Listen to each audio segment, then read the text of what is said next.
KPCC ಅಧ್ಯಕ್ಷ ಸ್ಥಾನಕ್ಕೂ ಕಾಂಗ್ರೆಸ್ನಲ್ಲಿ ಈಗ ಪೈಪೋಟಿ ಶುರುವಾಗಿದೆ. ಕೆಪಿಸಿಸಿ ಅಧ್ಯಕ್ಷ ಸ್ಥಾನಕ್ಕೆ ಸತೀಶ್ ಜಾರಕಿಹೊಳಿ ಅವರು ಪಟ್ಟು ಹಿಡಿದಿದ್ದಾರೆ.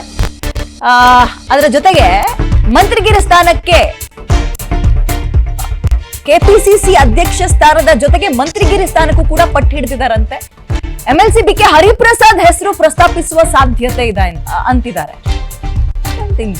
ಯಾಕಂದ್ರೆ ಕೆಪಿಸಿಸಿ ಹರಿಪ್ರಸಾದ್ ಅವರ ವಿಚಾರ ಮಾತಾಡೋಣ, ನಾವು ಇನ್ನೊಂದ್ಸಲ ಚರ್ಚೆ ಮಾಡೋಣ. ಬಟ್ ಸತೀಶ್ ಜಾರಕಿಹೊಳಿ ಅವರ ಸಪೋರ್ಟ್ ಈ ವಿಚಾರದಲ್ಲಿ ಡಿ ಕೆ ಶಿವಕುಮಾರ್ ಅವರಿಗೆ ಯಾವ ಪ್ರಮಾಣದಲ್ಲಿ ಸಿಕ್ತು ಅಂಡ್ ಅವ್ರು ಯಾವಾಗಿಂದ ನಿರೀಕ್ಷೆಯನ್ನ ಇಟ್ಕೊಂಡಿದ್ರು ಒಂದು ಈಗ ಆಮೇಲೆ ಕೆಪಿಸಿಸಿ ಅಧ್ಯಕ್ಷ ಸ್ಥಾನ ಅಂದ್ರೆ ಏನ್ ಹೇಳಿ, ಪಕ್ಷವನ್ನ ಕಂಟ್ರೋಲ್ ಅಲ್ಲಿ ಇಟ್ಕೊಳ್ಳೋದು, ಅದನ್ನ ಹರಿಪ್ರಸಾದ್ ಅವರಿಗೆ ಕೊಡ್ತಾರಾ? ಇಲ್ಲಿ ಬೇಕಾದ್ರೆ ಪಕ್ಷದ ಒಳಗೆ ಭಿನ್ನಾಭಿಪ್ರಾಯಗಳು ವಿಪರೀತವಾಗಿ ಎದೊಳ್ಬಹುದು. ಬಿ ಕೆ ಹರಿಪ್ರಸಾದ್ ಹೆಸರು ಕೇಳಿ ಬರ್ತಾ ಇದೆಯಂತೆ. ಆಮೇಲೆ ಅವರಿಗೆ ಹೋಗಿ ಬಂದು ಹಿಂಬಾಗಿಲಿನ ಮುಖಾಂತರ ಅಧಿಕಾರ ನಡೆಸುವ ರಾಜಕಾರಣಿ ಅಂತೆಲ್ಲ ಹೆಸರು ಕೊಟ್ಟಿದ್ದಾರೆ. ಅಂಡ್ ಪಕ್ಷಕ್ಕೆ ಅವರ ಕೊಡುಗೆ ಏನು ನಂಬರ್ 1. ಎರಡನೇದು ಕೇಳ್ತಾರೆ, ಹೋಗಿ ಬಂದು ಬಿಜೆಪಿನ ತೆಗಳೋದು, ಹೈಕಮಾಂಡ್ ನ ಮೆಚ್ಚಿಸುವ ಮಾತುಗಳನ್ನ ಆಡ್ತಾರೆ, ಫೈನ್, ಎಲ್ಲವೂ ಓಕೆ. ಹಂಗಂದ ಮಾತ್ರಕ್ಕೆ ಪಕ್ಷ ಕೆಪಿಸಿಸಿ ಅಧ್ಯಕ್ಷ ಸ್ಥಾನವನ್ನ ಕೊಡ್ತಾರಾ?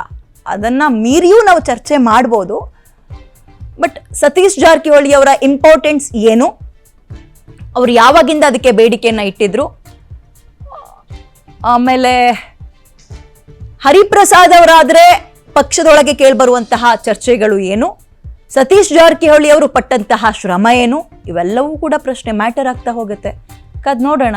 ಬಟ್ ಇಂಟ್ರೆಸ್ಟಿಂಗ್ ಬೆಳವಣಿಗೆಗೆ ನಮ್ಮ ಕರ್ನಾಟಕದ ರಾಜಕಾರಣ ಹೋಗಿ ತಲುಪ್ತಾ ಇದೆ ಅನ್ನೋದ್ರಲ್ಲಿ ಅನುಮಾನವೇ ಇಲ್ಲ.